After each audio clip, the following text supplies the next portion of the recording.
Hello YouTube. I'd like to show you guys the new cooler I got for my 8800 GT, the one that still works. This is a Zalman VF-1000. Look at the fasteners on that. That's beautiful. They use springs and screws on there. And to fasten the actual thing to the GPU, it uses nipple screws, in which one screw screws into the cooler itself, and the other screws into these nuts at the bottom. Now, the nice thing about this is they give you a bunch of RAM heat sinks. However, I don't need those because I have them left over from this thermal take cooler. And they also give you the nipple screws. They give you the nuts.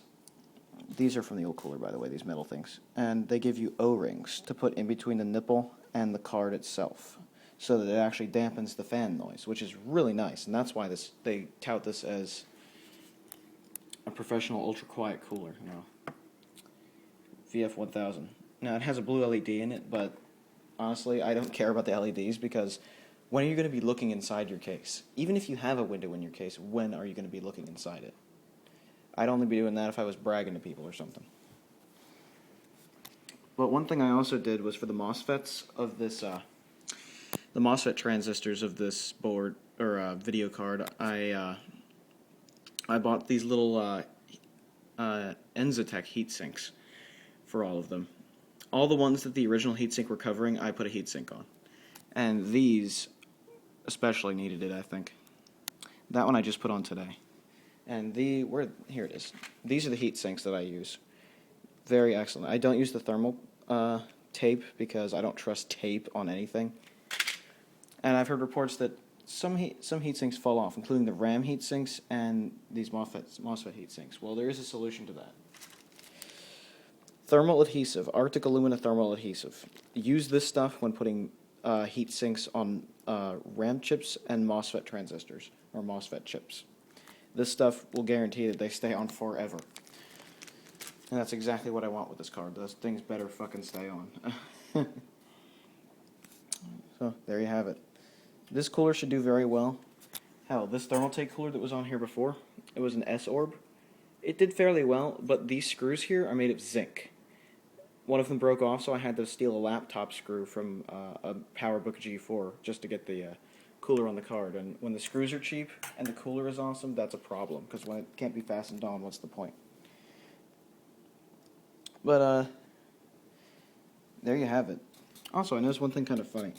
This card has a Piezo speaker on it. See that? Right here, this little thing, that's a Piezo speaker. So, and I did some research on that, and what that is if you don't have the PCIe power connector plugged in, that Piezo speaker will beep at you and be like, "Hey, not enough power." But as you can see with this cooler, it does take up a bit more of a slot. But honestly, this card came single slot, and for cooling, it is totally worth having the double slot like that. Totally fucking worth it. I'd highly recommend it. But either way, yeah. Just thought I'd show you this, and if you guys have cards that run really hot, I would definitely recommend a Zalman cooler. You could get a VF-1000 or a VF-900. The VF-900 is considerably smaller than this huge copper brick thing, but I got this one because it has 4 heat pipes in particular. 4 heat pipes and a fin design. And the nice thing is that this thing is so big that if the fan dies, the card probably won't cook too badly. Either way, yeah, thought I'd show you this, and have a good one, everybody. Ciao. Alright, what I've done is I've let this card sit for a while so that thermal adhesive I had to put under this particular heatsink was dry, and it appears to be dry because I can move the entire card by that heatsink now. And I think we're ready to shove this in there. Now what I've done is, since I don't want to plug this into the motherboard, here's the fan controller. It's got its ribbon cable plugged in. And what I've done is I had attached a Molex adapter to that, so I can just use stuff from the power supply. So let's say if the board goes bad and the fan doesn't turn on. The fan will work if I have it plugged into a power supply.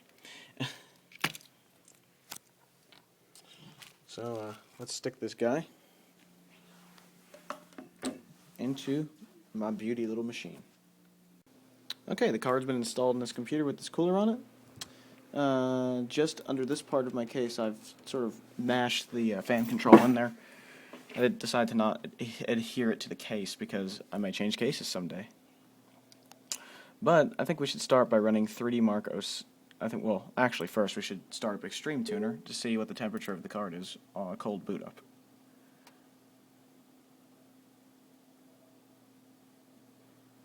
$40. Alright, now we'll leave that there. Now this is what the card is clocked at. This is an VGA super clocked 8800 GT. So it's 650 for the GPU clock, 1620 for the shader clock, and a 950 for the memory clock. Okay. And remember, some of these are actually double the numbers because of weird math things. I think the memory clock is supposedly 1900. You double that, and you double the memory clock here, and you get the actual memory clock speed. Now, what I'll do is run 3 Marco 6 to get this card nice and toasty, and we'll see how well this thing cools. And I have the fan on the silent setting, the lowest setting it will go. So this will really prove how well the copper cools this thing without a whole ton of assistance.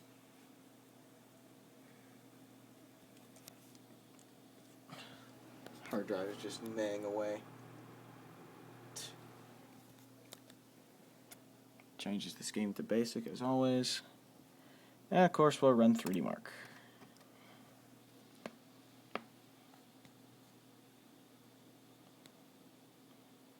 Come on, you can do it. There we go. Alright. And of course we get the typical animation here that I showed you before when testing out this card's cooling thing. You get the whole this animation with these guys with the guns and stuff. 3D Marco 6 is pretty cool. I don't know if you can see it, but there's a little bit of tearing because it turns arrow off. If your card does that when arrow is off, ignore it and turn arrow on, because arrow can actually reduce tearing sometimes with certain cards. And the main cards that seem to have tearing problems are NVIDIA. So if you have an ATI card, you shouldn't really even have tearing problems. I don't know if you can even see the tearing. There's not a whole lot of tearing now, though, I'll tell you that. Since I put this cooler and the RAM heat sinks on, it's been a lot better. But I have a feeling that's just because